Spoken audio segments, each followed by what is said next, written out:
The dusty main street of Cedar Falls stretched before Sarah Mitchell like a ribbon of brown earth under the blazing Texas sun. Her worn boots clicked against the wooden sidewalk as she hurried toward the general store, clutching the small leather purse that held her last few coins. The heat pressed down on her shoulders, making her simple cotton dress stick uncomfortably to her skin.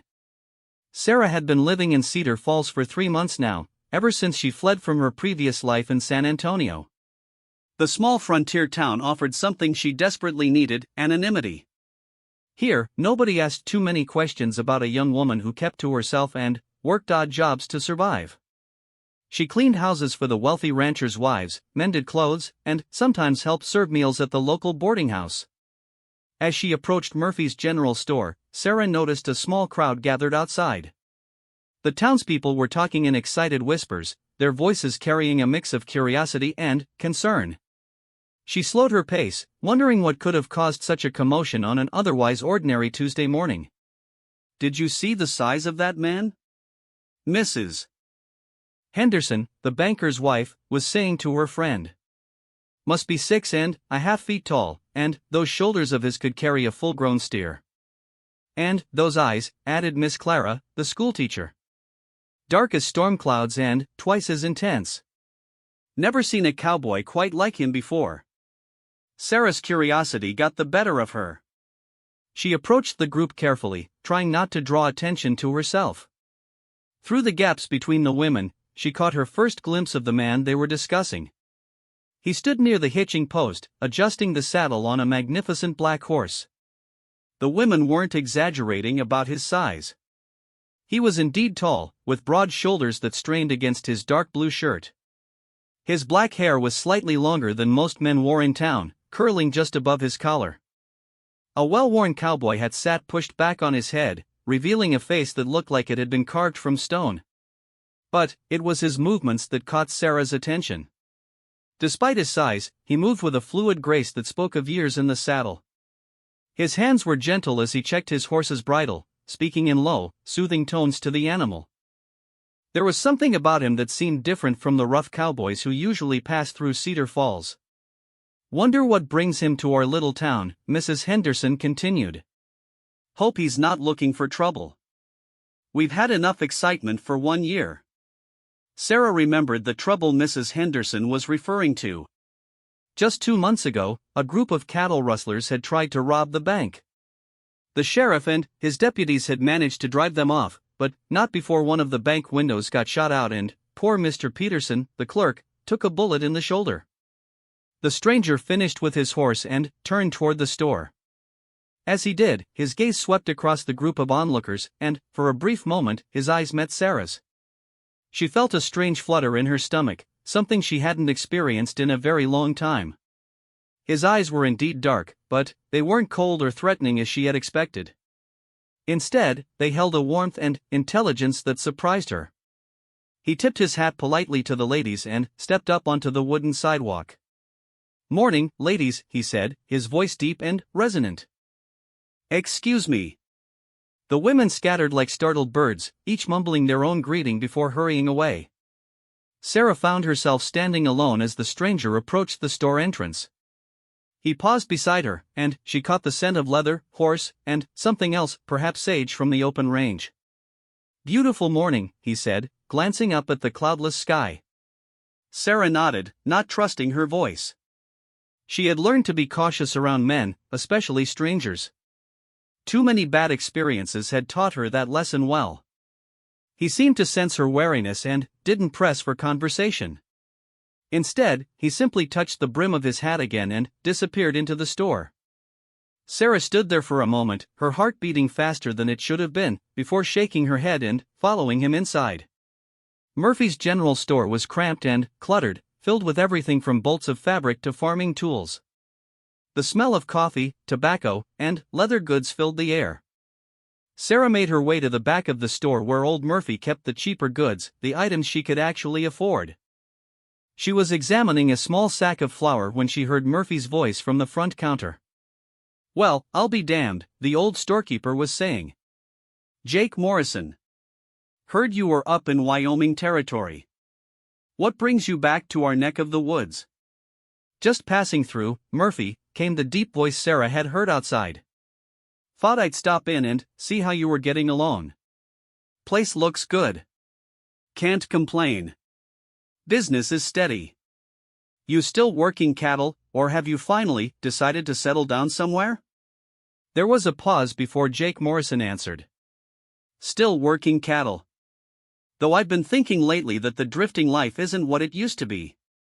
Sarah found herself listening intently while pretending to examine the various goods on the shelves.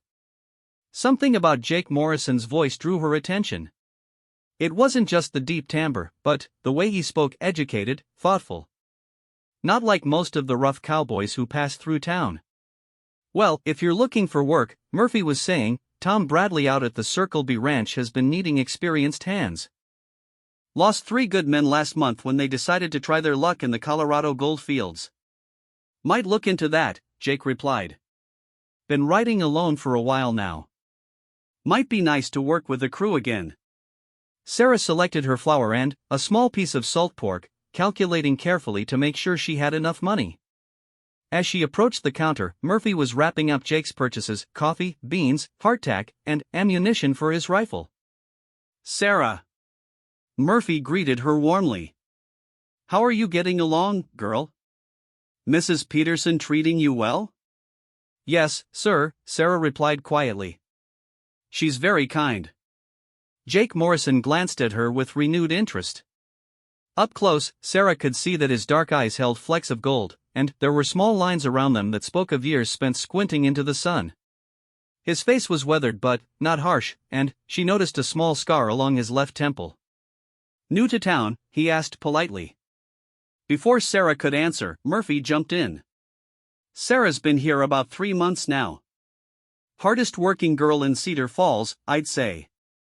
Takes care of herself, never asks for help from nobody." Sarah felt her cheeks burn with embarrassment.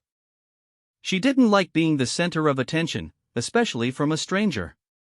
"I should be going," she said quietly, placing her coins on the counter. "Now hold on there, Sarah," Murphy said, counting her money. "You're a bit short today. That salt pork costs 15 cents, not 10. Sarah's heart sank. She had been so careful with her calculations, but apparently she had miscounted. "I'll just take the flour then," she said, trying to keep the disappointment from her voice. "Nonsense," Jake Morrison said suddenly. He placed a silver coin on the counter. "Consider it a welcome-to-town gift." Sarah looked at him with a mixture of gratitude and suspicion. "I can't accept charity from a stranger, Mr. Morrison. Jake Morrison. And it's not charity. It's just one neighbor helping another."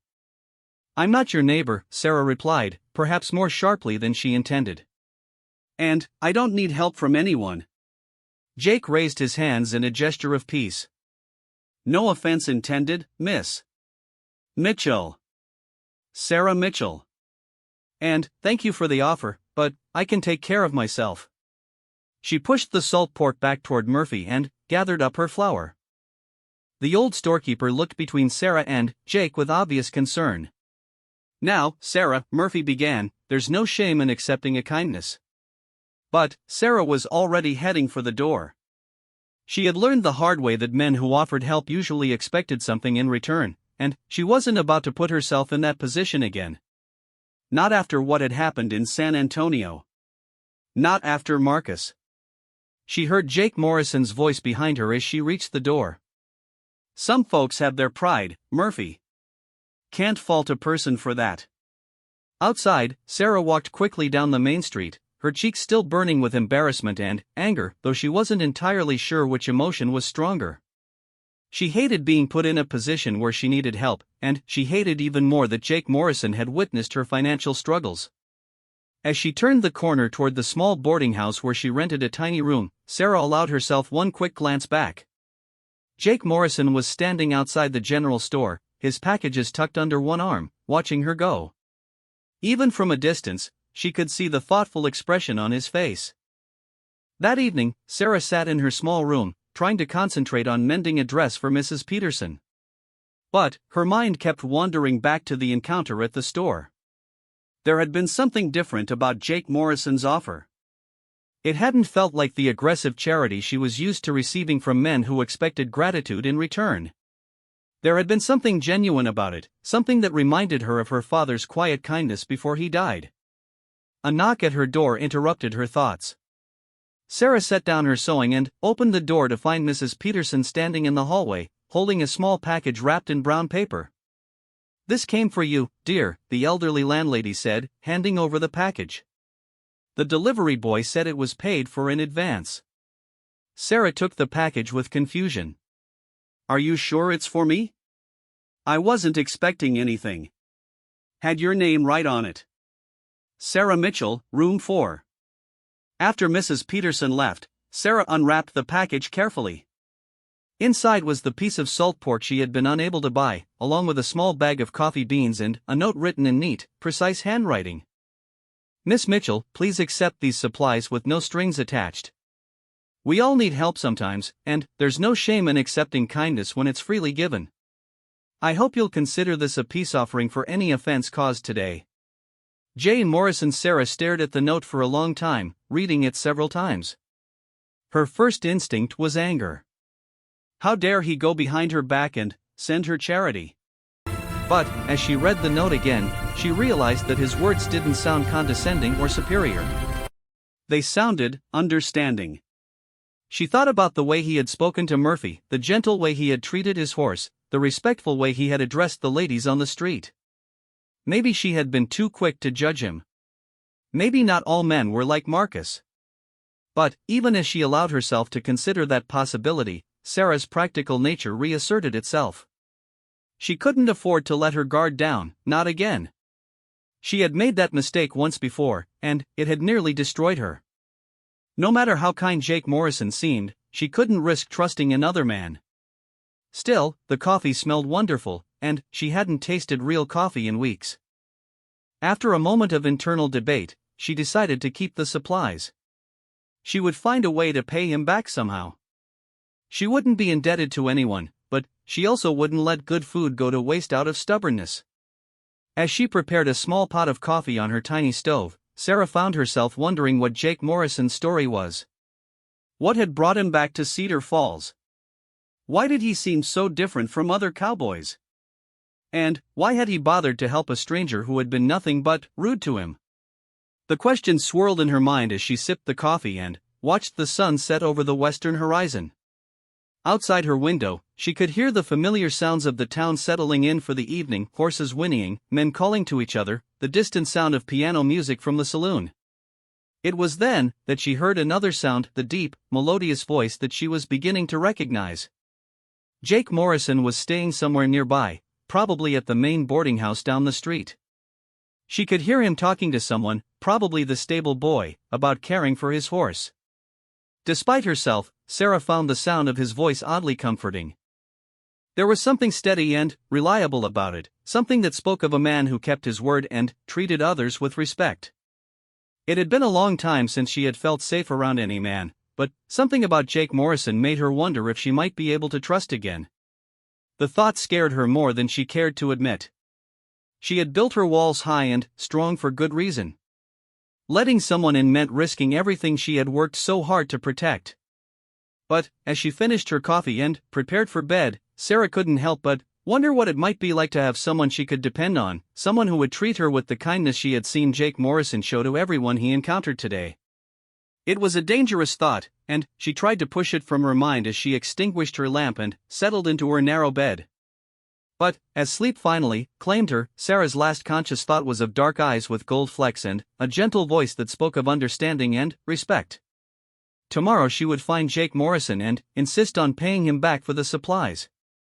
It was the right thing to do, the proper thing to do. She would thank him politely, settle her debt, and then maintain a safe distance. That was the plan, and she was determined to stick to it. But, as Sarah drifted off to sleep, she couldn't shake the feeling that Jake Morrison might not be the kind of man who would make it easy for her to keep her distance. Something in his eyes had suggested that he saw through her defensive walls, and that thought both thrilled and terrified her.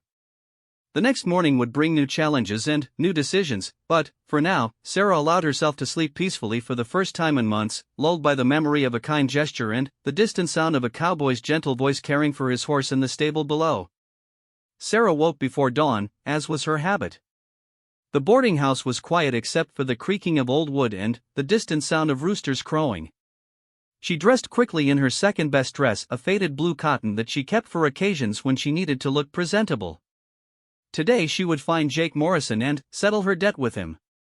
After a simple breakfast of bread and the coffee he had sent her, Sarah made her way downstairs. Mrs.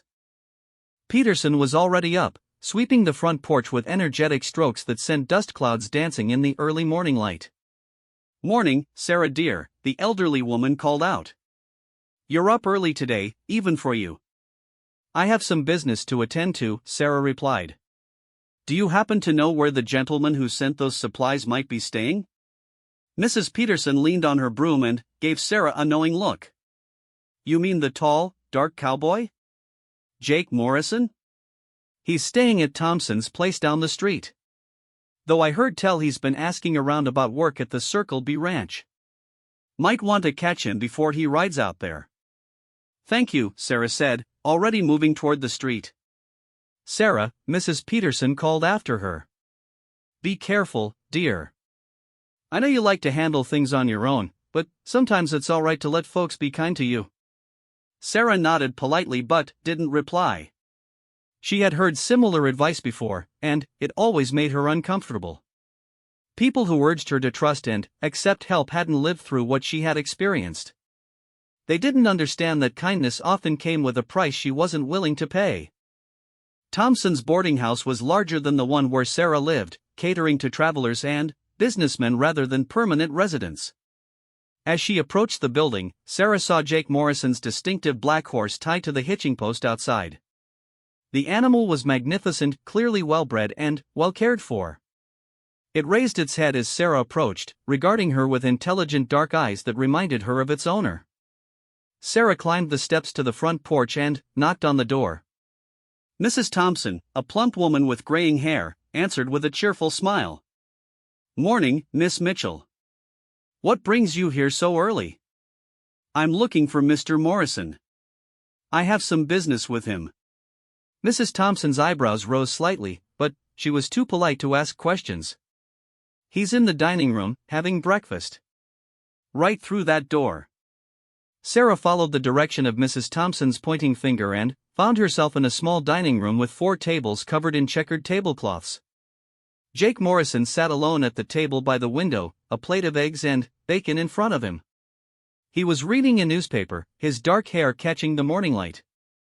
He looked up as she entered, and a smile spread across his weathered face. "Miss Mitchell. Good morning. This is an unexpected pleasure." Sarah approached his table, clutching the coins she had counted out so carefully. "Mr. Morrison. I've come to settle my debt with you." Jake gestured to the empty chair across from him. "Please, sit down. Would you like some coffee? Mrs. Thompson makes the best coffee in 3 counties. "No, thank you. I just want to pay you back and be done with this matter." Sarah placed the coins on the table between them. "That should cover the cost of the salt pork and the coffee beans." Jake looked at the coins but didn't touch them. "Miss Mitchell, as I said yesterday, that was a gift. No payment is necessary or expected." "I don't accept charity," Sarah said firmly. "I pay my own way." "I respect that," Jake replied. But this wasn't charity. It was just one person helping another. There's a difference. Sarah felt frustration building in her chest. Why was this man making it so difficult for her to maintain her independence? "There's no difference. You gave me something I couldn't afford, and now I'm paying you back. Please take the money." Jake leaned back in his chair and studied her face. "You've been hurt before," he said quietly. "Someone made you feel like accepting help meant giving up your freedom." The observation hit so close to home that Sarah took a step backward. "You don't know anything about me." "You're right, I don't. But I know what it looks like when someone has learned not to trust. I've seen it in the mirror often enough. This unexpected admission caught Sarah off guard.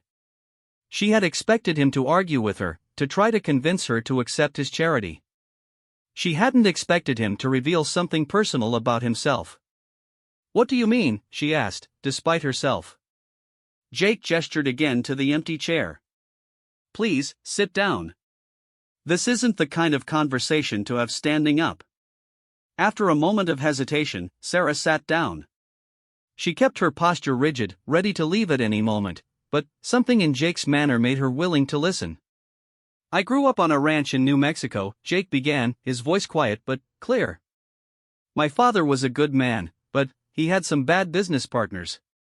When I was 16, those partners decided they wanted the ranch for themselves. They killed my father and burned down our house. I barely escaped with my life." Sarah felt a chill run down her spine. "I'm sorry," she said softly. "For a long time after that, I didn't trust anyone. I worked alone, traveled alone, never stayed in one place too long.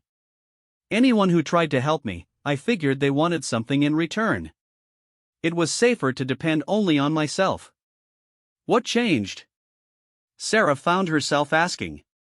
Jake smiled, but there was sadness in his expression. "Time, mostly. And the realization that living without trust isn't really living at all. It's just surviving. There's a difference between being careful and building walls so high that nothing good can get in." Sarah stared at her hands, folded in her lap. His words echoed thoughts she had been having lately, thoughts she had tried to push away because they seemed too dangerous. "Sometimes those walls are necessary," she said quietly.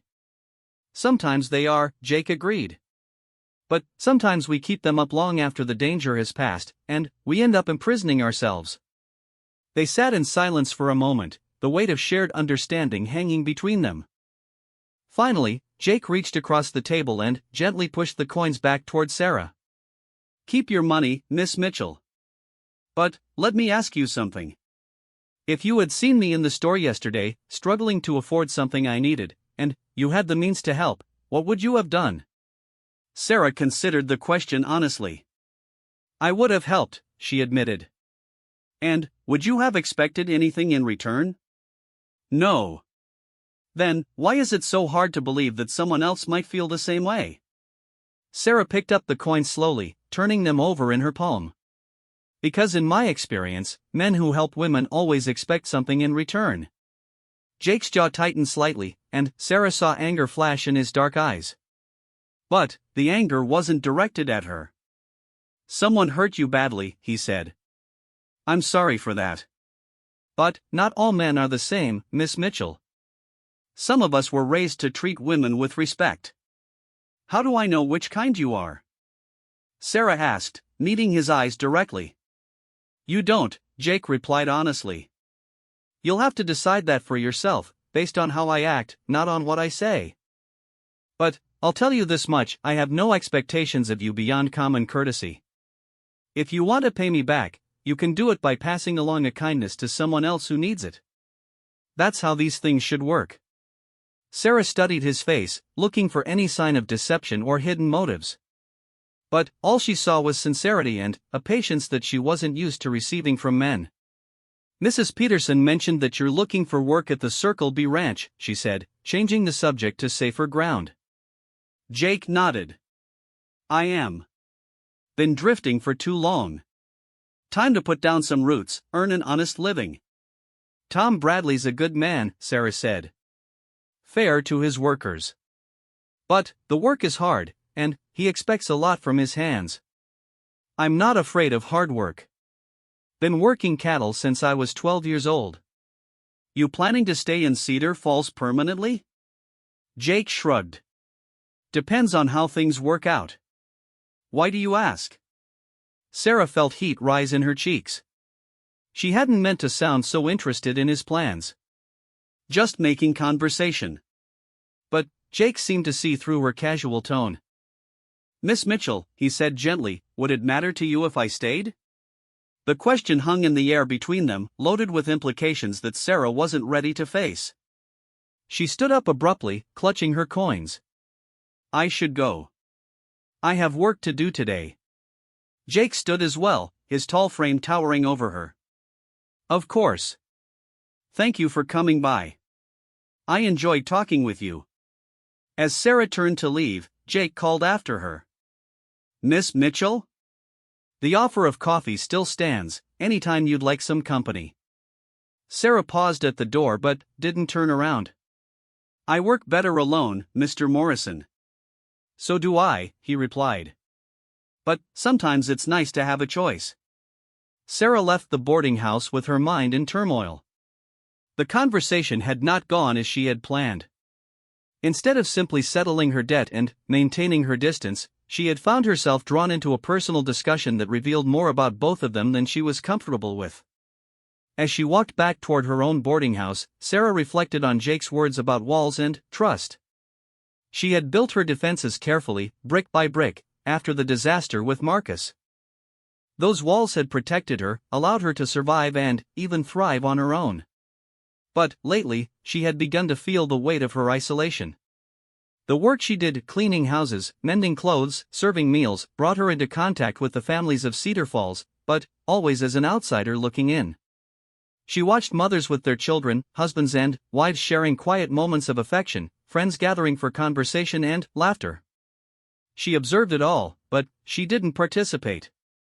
Was Jake Morrison right?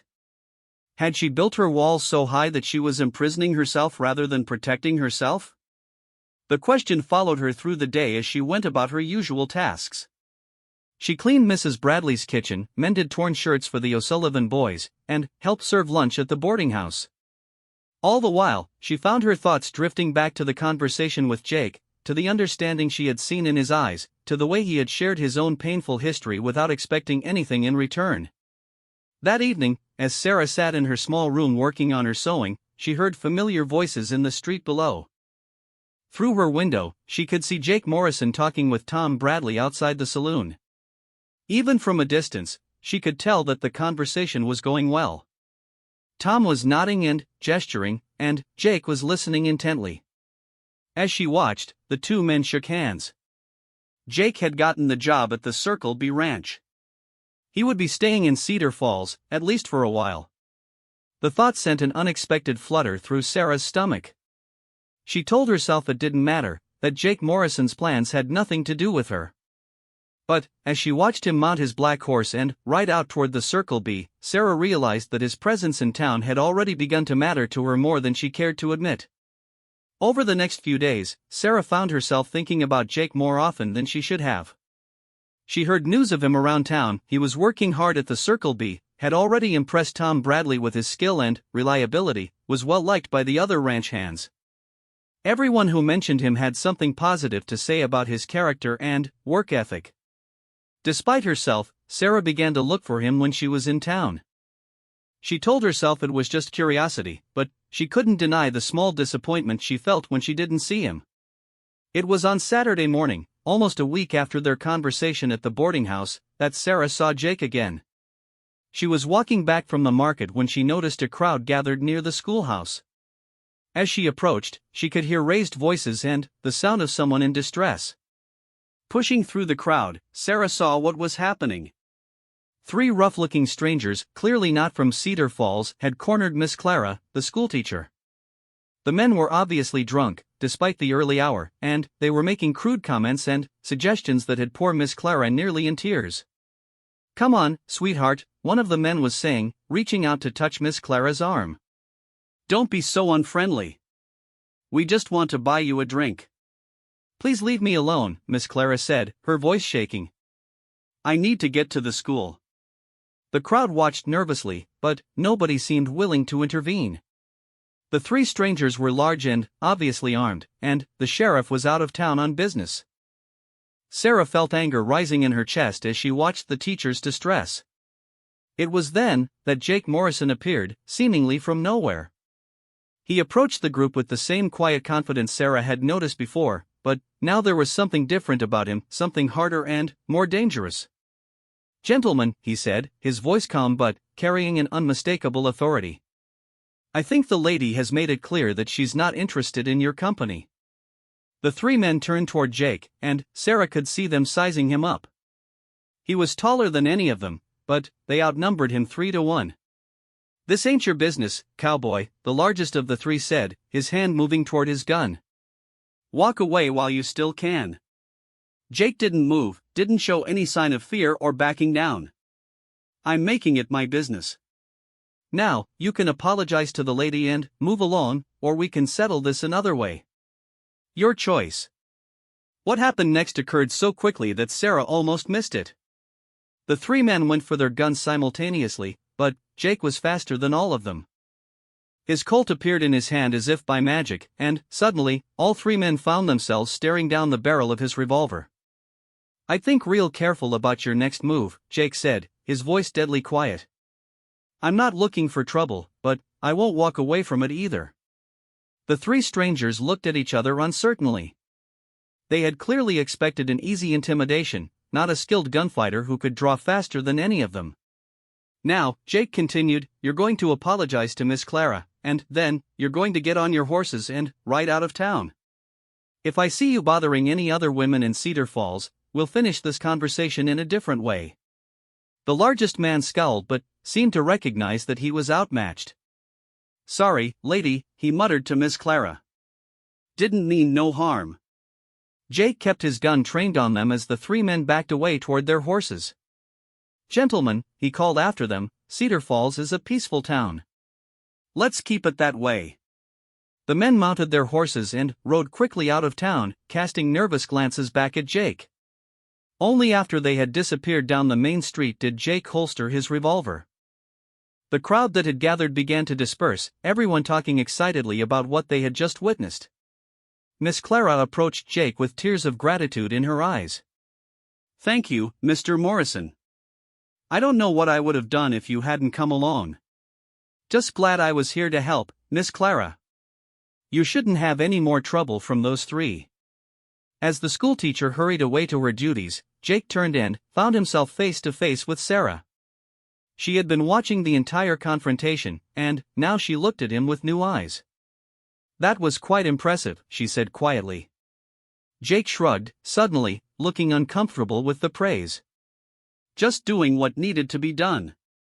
Most people wouldn't have gotten involved. Those men were armed and dangerous." "Most people aren't former Texas Rangers," Jake replied, then immediately looked like he regretted revealing that information. Sarah stared at him with surprise. "You were a ranger?" Jake nodded reluctantly. "For 5 years, after I left New Mexico. Gave it up about 2 years ago. Got tired of all the violence." This revelation explained so much about Jake Morrison, his confidence, his skill with a gun, the way he carried himself with quiet authority. It also made Sarah realize how much she still didn't know about this man who was beginning to occupy so much of her thoughts. "Why did you give it up?" she asked. Jake was quiet for a moment, looking down the street where the three troublemakers had disappeared. "Like I said, I got tired of the violence. Tired of seeing what men do to each other when there's no law around. I wanted to find something better, something more peaceful." "And you think you'll find that here in Cedar Falls?" Jake looked at her directly, and Sarah felt that familiar flutter in her stomach. "I'm starting to think I might," he said softly. The weeks that followed brought an unexpected routine to Sarah's life. Jake Morrison had settled into his work at the Circle B Ranch, riding into town every Saturday for supplies and a hot meal. Without planning it, Sarah found herself timing her errands to coincide with his visits. She told herself it was mere coincidence, but deep down she knew she looked forward to their brief encounters. Their conversations were always polite, respectful, and gradually became more comfortable. Jake never pushed for more than Sarah was willing to give, and gradually she began to relax around him. He would tip his hat when he saw her, sometimes comment on the weather, and occasionally they would walk together to the general store or the post office. It was during one of these casual encounters that Sarah learned more about Jake's background. They were standing outside Murphy's store, waiting for the storekeeper to finish helping another customer, when Jake mentioned his time as a ranger. "Must have been dangerous work," Sarah commented, genuinely curious about this part of his past. Jake nodded, his expression growing serious. It was. But it was also important work. A lot of folks out here on the frontier don't have anyone else to protect them from the worst elements. Do you miss it? Jake was quiet for a moment, considering his answer. I missed the feeling that I was making a difference. But I don't miss the violence, and I don't miss always having to watch my back. There's something to be said for a simple, honest life. Is that what you found here? A simple life? Jake looked at her with an expression that made Sarah's heart skip. I'm working on it. Some parts are coming together better than others. Before Sarah could ask what he meant by that, Murphy called them inside. But Jake's words stayed with her, and she found herself wondering if she might be one of the parts of his life that was coming together. The thought both thrilled and terrified her. She had grown comfortable with their friendly exchanges, but anything deeper than that felt dangerous. She had been down that road before, and it had led to heartbreak and betrayal. Still, she couldn't deny that Jake Morrison was unlike any man she had known before. He was gentle with animals, respectful to women, fair in his dealings with others. The other ranch hands spoke of him with genuine respect, and Tom Bradley had already mentioned to half the town that Jake was the best hand he had hired in years. More importantly, Jake never pushed Sarah for more than she was willing to give. He seemed content with their casual friendship, never demanding her time or attention, never making her feel obligated to him in any way. It was a kind of respect she had rarely experienced from men. But it was precisely this patience and respect that began to wear down Sarah's carefully constructed defenses. She found herself looking forward to Saturday mornings with an anticipation that worried her. She began taking extra care with her appearance on Saturdays, telling herself it was just proper grooming but knowing it was more than that. One particularly warm Saturday in late October, Sarah was walking back from the market when she encountered Jake leading his horse down the main street. The black gelding had developed a slight limp, and Jake was walking beside him rather than riding. What happened to Thunder? Sarah asked, approaching them with concern. She had learned the horse's name during one of their conversations, along with the fact that Jake had raised the animal from a colt. Picked up a stone in his hoof, Jake replied, running his hand along the horse's neck. Got it out, but he's still a bit tender. Thought I'd walk him back to the ranch instead of riding. Sarah looked at the distance Jake would have to cover on foot. The Circle B Ranch was a good 5 miles from town. That's a long walk in this heat. Jake shrugged. Thunder's been a good friend to me. I can spare him the extra weight for one afternoon. The simple kindness of the gesture touched Sarah more than she expected. Many cowboys would have ridden anyway, caring more about their own comfort than their horse's well-being. But Jake was willing to walk 5 miles to spare his animal any unnecessary pain. I could look at the hoof, if you'd like, Sarah offered suddenly. My father taught me about horses before he died. I might be able to help. Jake looked surprised but pleased. I'd appreciate that. Let me take him over to the livery stable where we'll have more room to work. They walked together to the stable behind Murphy's store. Jake led Thunder into one of the stalls and began examining the injured hoof. Sarah rolled up her sleeves and knelt beside the horse, running her hands expertly along his leg and hoof. There's still some swelling, she observed, her fingers gentle but sure as she examined Thunder's leg. But no serious damage. The stone must have been in there for a while though. Probably picked it up this morning on the ride in, Jake said, watching Sarah work with obvious admiration. You really do know horses. My father raised horses before he got sick, Sarah explained, focused on her examination. I spent more time in the stable than in the house when I was growing up. She continued her examination, checking for any signs of infection or deeper injury. As she worked, she became aware of Jake watching her intently. When she looked up, their faces were only inches apart, and she felt suddenly breathless. What do you think? Jake asked, his voice quieter than usual. For a moment, Sarah forgot they were talking about the horse. All she could think about was how close Jake was, how his dark eyes seemed to see straight through her carefully maintained composure. She had to force herself to remember the question. He'll be fine, she managed to say. Just needs rest and maybe a warm compress tonight. Keep him off rough ground for a few days. Thank you, Jake said, making no move to step back. I owe you another debt.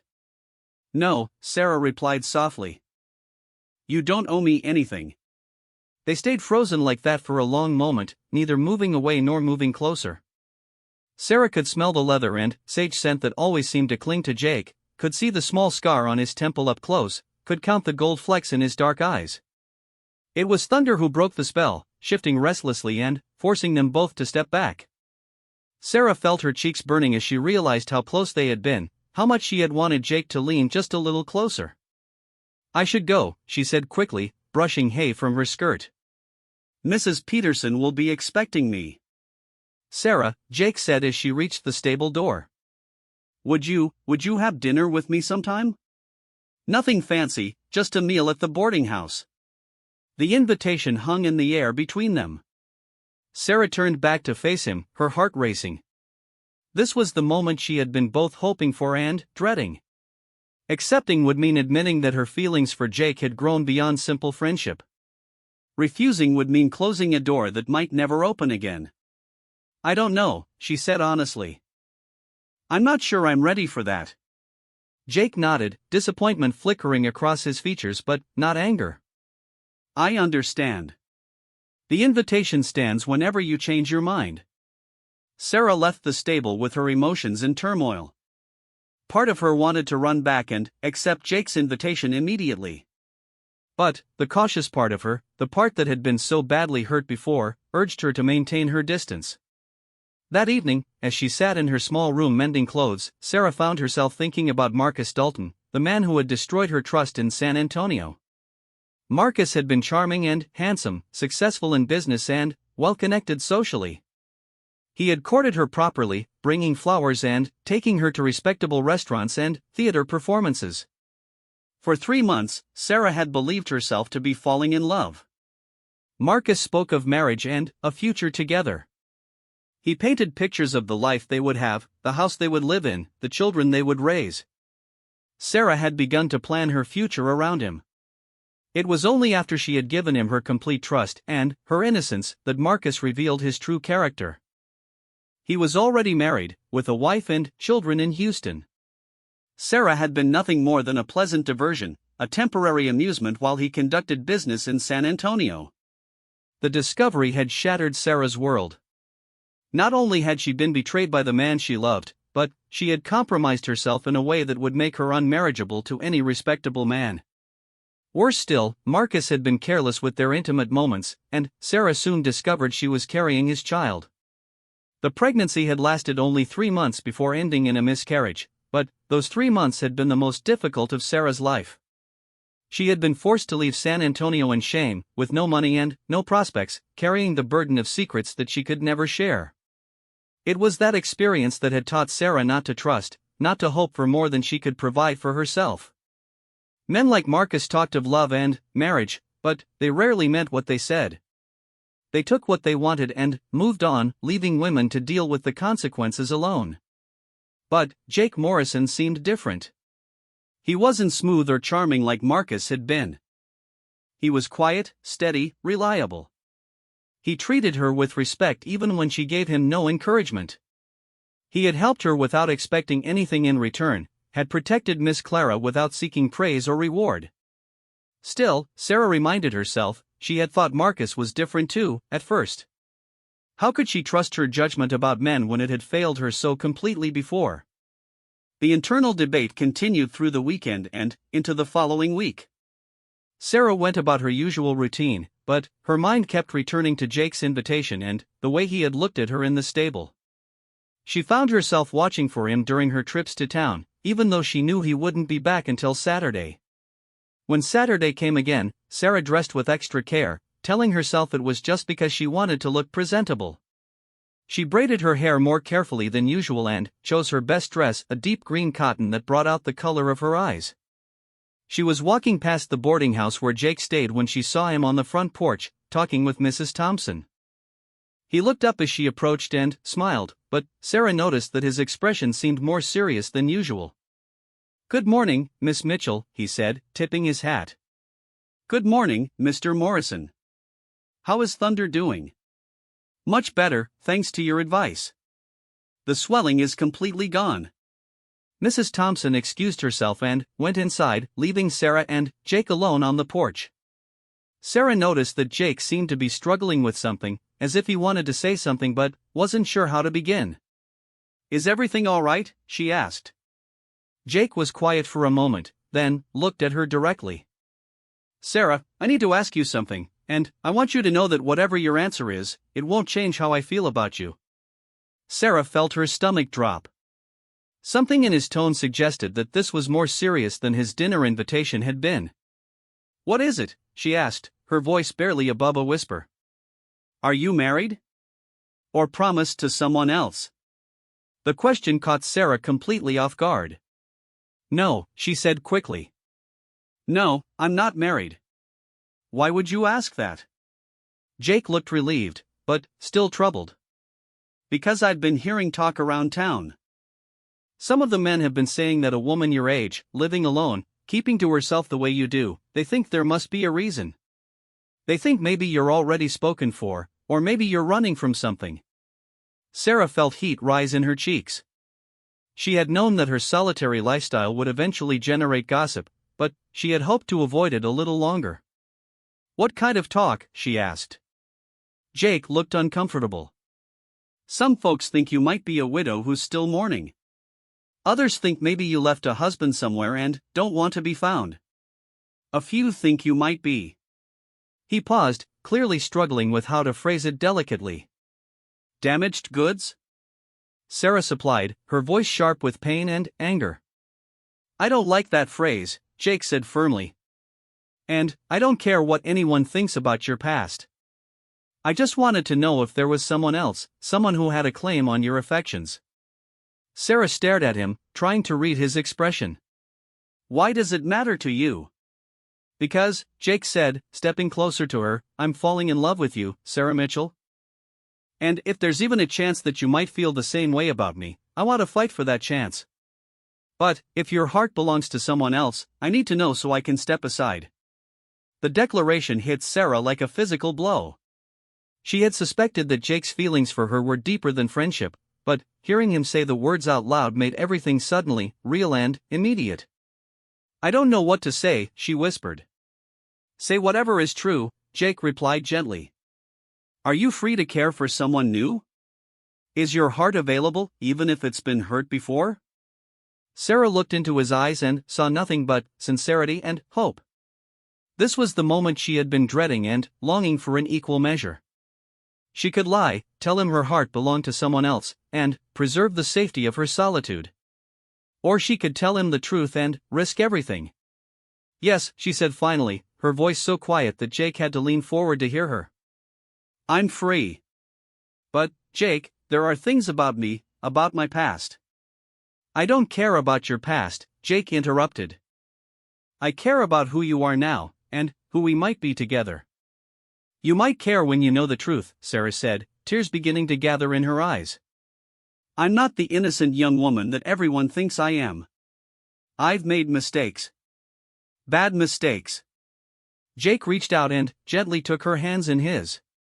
"Sarah, we've all made mistakes. The question isn't what happened before, it's what happens next." Looking into his eyes, Sarah felt something she hadn't experienced in years: hope. Maybe, just maybe, she had found a man who could look beyond her past and see her for who she really was. Maybe it was possible to trust again, to love again. But, even as the hope bloomed in her chest, Sarah felt the familiar weight of her secrets. How could she accept Jake's love when it was based on incomplete information? Didn't he deserve to know the truth about what had happened in San Antonio? The decision would have to be made soon. Sarah could see in Jake's eyes that he was waiting for an answer, that her next words would determine the course of both their futures. 2 days after Jake's declaration, Sarah still hadn't given him an answer. She had asked for time to think, and he had agreed without question, telling her to take all the time she needed. But Sarah knew that the longer she waited, the harder it would become to make a decision. She was walking back from the market on Monday afternoon when she saw a familiar figure approaching on horseback. Marcus Dalton rode down the main street of Cedar Falls as if he owned it, his expensive suit and fancy horse drawing stares from the townspeople. Sarah's blood turned to ice. She ducked into the alley between the general store and the blacksmith shop, her heart pounding so hard she could hear it in her ears. What was Marcus doing here? How had he found her? From her hiding place, Sarah watched as Marcus dismounted in front of the sheriff's office. He was older than she remembered, with gray threading through his dark hair, but he still carried himself with the same arrogant confidence that had once attracted her. Sarah waited until Marcus disappeared into the sheriff's office before emerging from the alley. Her hands were shaking as she hurried back to her boarding house, her mind racing with possibilities. Maybe Marcus was just passing through town on business. Maybe his presence had nothing to do with her. But, deep down, Sarah knew better. Men like Marcus Dalton didn't travel to small frontier towns unless they had a specific purpose. And, given the way he had looked around the main street, taking in every detail, Sarah suspected that purpose involved her. She spent a sleepless night wondering what Marcus wanted and how he had tracked her down. She had been careful to cover her trail when she left San Antonio, using what little money she had to travel a circuitous route through several towns before settling in Cedar Falls. She had given no forwarding address, had told no one where she was going. The next morning brought answers, but not the kind Sarah had hoped for.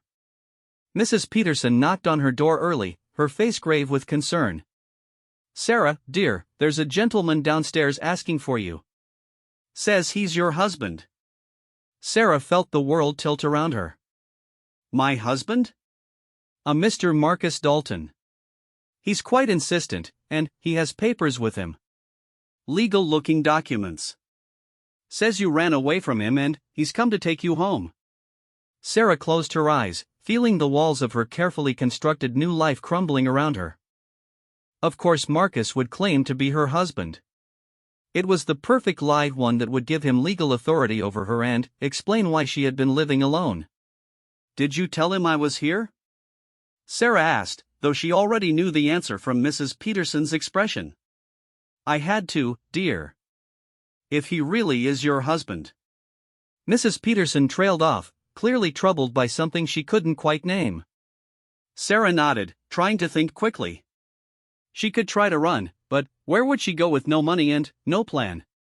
She could deny Marcus's claim, but who would believe her word against that of a well-dressed gentleman with legal documents? "Sarah," Mrs. Peterson said gently, "is there something you need to tell me? If this man isn't really your husband."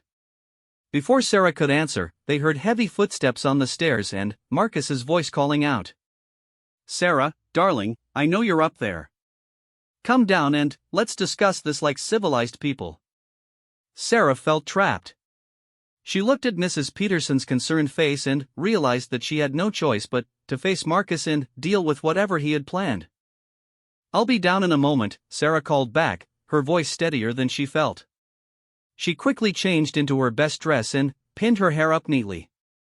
If she was going to face Marcus Dalton, she would do it with as much dignity as she could manage. Marcus was waiting in Mrs. Peterson's small parlor, sitting in the best chair as if he belonged there. He stood when Sarah entered, his face wearing the charming smile she remembered so well. "Sarah, my dear. You're looking well. Country life seems to agree with you. What do you want, Marcus?"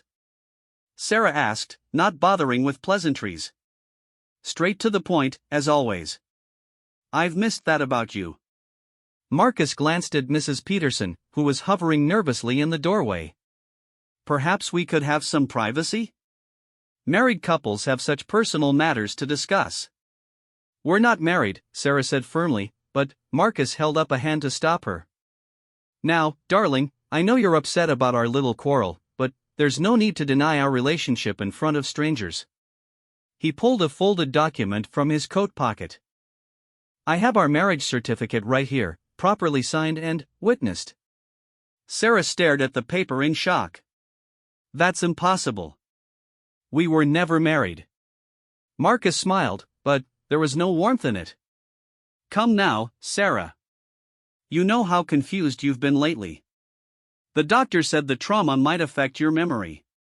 The audacity of his lie took Sarah's breath away. He had somehow obtained a forged marriage certificate and was now claiming that she was mentally unstable. It was a perfect trap. If she denied his claims too vehemently, it would only support his story about her confused state of mind. Mrs. Peterson looked between them uncertainly. "Perhaps you two should speak privately," she said finally. "I'll be in the kitchen if you need anything." After the elderly woman left, Marcus's charming facade dropped immediately. "Very clever, Sarah, running away like that. Took me 6 months to track you down." "Why?" Sarah asked. "What do you possibly want with me now? You made it very clear in San Antonio that I meant nothing to you." Marcus walked to the window and looked out at the dusty street. "Things have changed since you left. My wife discovered our affair and threatened to leave me. That would have been inconvenient for my business interests. Her father controls several important contracts. So you told her it was over. Problem solved." Unfortunately, it wasn't that simple. Rebecca demanded proof that I was truly finished with you. When we couldn't locate you, she began to suspect that I had set you up somewhere as a permanent mistress. The accusations became quite tiresome. Sarah felt sick as she began to understand Marcus's plan. "So you decided to marry me off to someone else to prove you were done with me?" "Exactly. But imagine my surprise when I discovered that you had settled in this little town without attaching yourself to any man. Living alone, working as a servant. Really, Sarah, I expected better from you. I don't need a man to take care of me." Marcus laughed, a sound without humor. "How wonderfully independent of you. But it doesn't solve my problem. Rebecca needs to see you properly settled with a husband before she'll believe that our affair is truly over." "And if I refuse to cooperate with your plan?" Marcus's expression turned cold. "Then, I'll be forced to use this marriage certificate to claim you as my runaway wife. I'll take you back to San Antonio, and, once there, well, let's just say that women who suffer from mental confusion often need to be confined for their own protection." The threat was clear. If Sarah didn't find a husband quickly, Marcus would use the forged documents to have her declared mentally incompetent and committed to an asylum. She would disappear completely, with no one to question her fate. "You're despicable," Sarah whispered. "I'm practical. You have 1 week, Sarah. Find yourself a husband, have a proper wedding, and I'll leave you alone forever. Fail to do so, and you'll be coming back to San Antonio with me as my poor, confused wife." Marcus picked up his hat and headed for the door. "Oh, and, Sarah? Don't even think about running again. I have men watching the roads out of town. If you try to leave, they'll bring you back, and we'll skip straight to the asylum." After Marcus left, Sarah sat alone in the parlor, her mind reeling. 1 week. She had 1 week to find a husband and get married, or face a fate worse than death in some hellish asylum where Marcus could make her disappear forever. The irony wasn't lost on her. 2 days ago, Jake Morrison had declared his love and asked for a chance to court her properly. She had been afraid to accept because of her past, because she felt damaged and unworthy of his affection. Now she needed a husband desperately, and Jake was the only man who had shown any interest in marrying her. But how could she accept his proposal under these circumstances? How could she marry him when it would be for all the wrong reasons? Jake deserved a wife who loved him freely, not one who was being forced into marriage by blackmail and threats. On the other hand, what choice did she have? If she told Jake the truth about her situation, would he still want to marry her?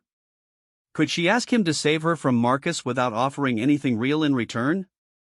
Sarah spent the rest of the day wrestling with these questions. As evening approached, she realized she had to make a decision. She couldn't wait any longer. She found Jake at the livery stable, brushing down thunder after a long day's work.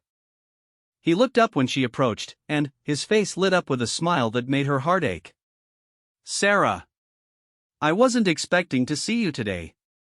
Jake, I need to talk to you. It's important." Something in her tone made Jake set down the brush immediately. "What's wrong?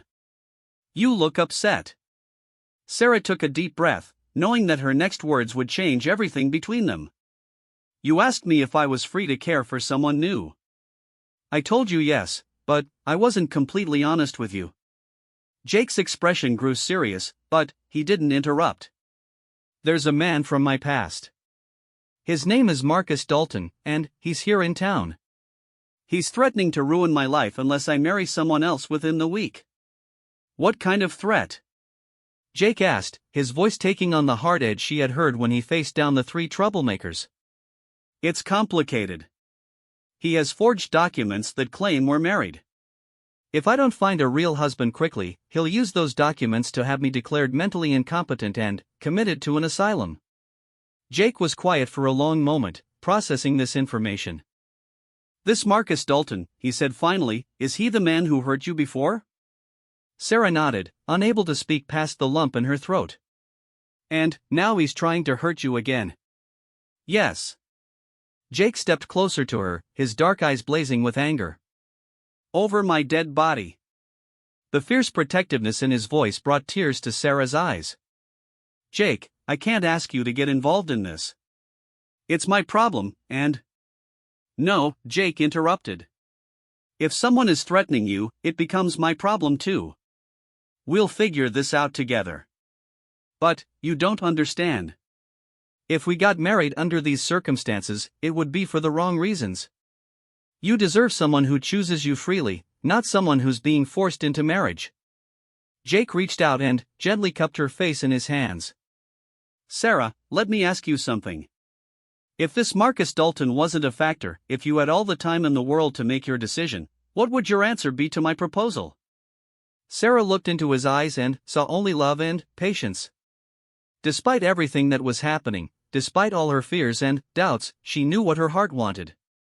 I would say yes, she whispered. I would say yes because I love you too. Jake's face broke into a smile that transformed his entire appearance. Then, that's all that matters. We'll deal with Marcus Dalton together, but we'll be doing it as husband and wife. Before Sarah could protest further, Jake leaned down and kissed her gently. It was nothing like the demanding, possessive kisses she had received from Marcus. This kiss was tender, respectful, full of promise for the future they would build together. When they broke apart, Sarah felt something she hadn't experienced in years, hope for the future, and the knowledge that she wouldn't have to face it alone. Are you sure about this? She asked. Once you marry me, you'll be taking on all my problems. Marcus won't just disappear after the wedding. He might cause more trouble. Jake's jaw tightened. Let him try. I didn't spend 5 years as a Texas Ranger without learning how to deal with men like Marcus Dalton. Jake, there's more. Things about my past that you need to know before you make this decision. Tell me. Sarah took a shaky breath and told Jake everything about her relationship with Marcus in San Antonio, about the pregnancy and miscarriage, about the shame and pain that had driven her to flee. She watched his face carefully as she spoke, waiting for the disgust or disappointment that she was sure would come.